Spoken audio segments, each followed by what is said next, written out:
sikat naman na vlogger na si Top Barrett may say sa Katniel. Ano kaya ito? Pero bago yan, ano naman kaya ang message niya sa mga gusto ring pasukin ng vlogging?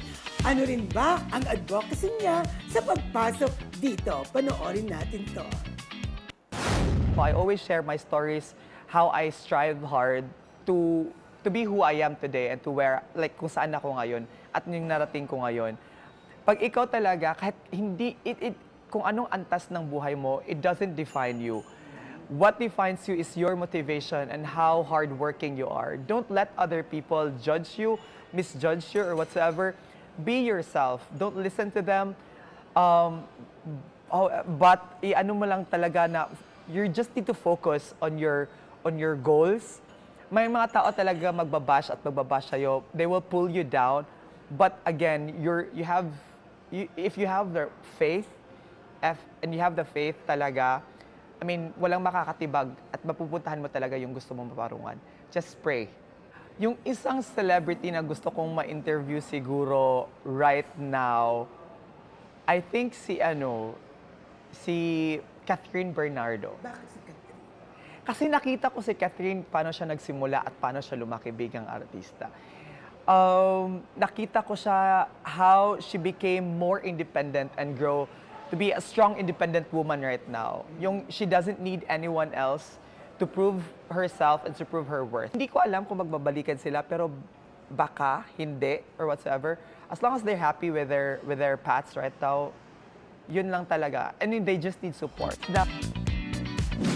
Ayan, si Top Top Barrett, Barrett. di ba? Sikat na Oo. vlogger. Ano siya? Sikat na vlogger, yung mga OOTD. Usually yun ang content Siya niya. ba yun? Siya yun. OOTD? Ano ba yun? OOTD?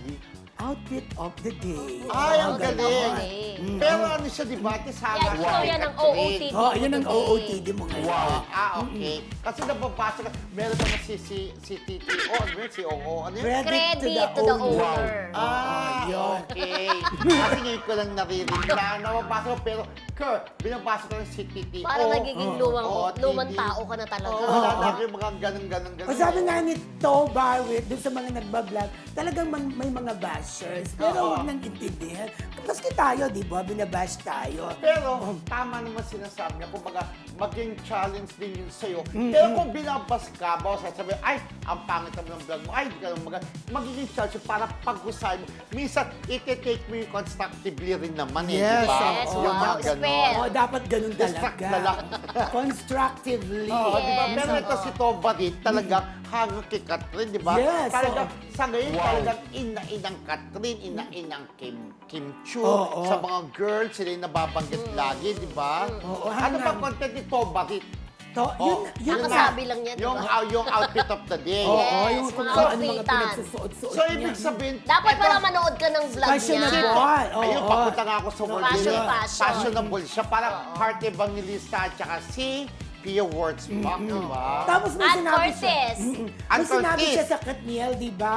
Hindi talaga siya sure na No, magkakabalikan. magkakabalikan o hindi, ganon. Parang tayo, wala na talaga rin Ako. iniisip na pag-asa pa na magkabalikan Ako sila. nga, sa gaya ng lagi ko sinasabi, gusto ko naman magkabalikan kasi nararamdaman ko naman talaga sa akin din 11 years. Pero si Mildred talaga pinaninindigan niya na wala na talagang pag-asa na Bakit magkabalikan. wala Mildred talaga? Eh, Diyos, paulit-ulit lang naman ako. As a woman, yun lang naman ang aking pananaw. Na talagang mahaba ang pasensya ng babae. Pero pag nag-give up na, yun na yun. Tama na. Diba? Tama na yun. Oh, parang Janice de Belen lang. Oo. Pagkatapos na isang kabanata ng buhay niya, wala nang balikan, lalong-lalo na sa usaping pag-ibig. Pero nakakatawa kay Janice de Belen, di ba? Siya, willing siyang maka-work pa rin si Aga Mula. Yes. Pagka nakita sila sa burol ni Manay Eder, Beati ba? Hello, Beso-beso. ganun. Pero, Ganun-ganun ang hindi ganun si pagkabate. Janice kasi Flor de Luna eh. Pero si Jan Estrada, Wali. ayaw niya na talaga. Sabi nga ganun, parang ayoko Wala na siyang na talaga. makataba. Sabi niya doon sa anak niya, di ba? Oo, si Mami, Kayla. ba't ayaw mo makataba o si Daddy? Oh, sorry. Kamu ba? Ganun talaga? Bati natin si Ma'am Jean. Hello po. Si Tin. Hello, Ma'am Ay, Jean. Tin. Hello, friend.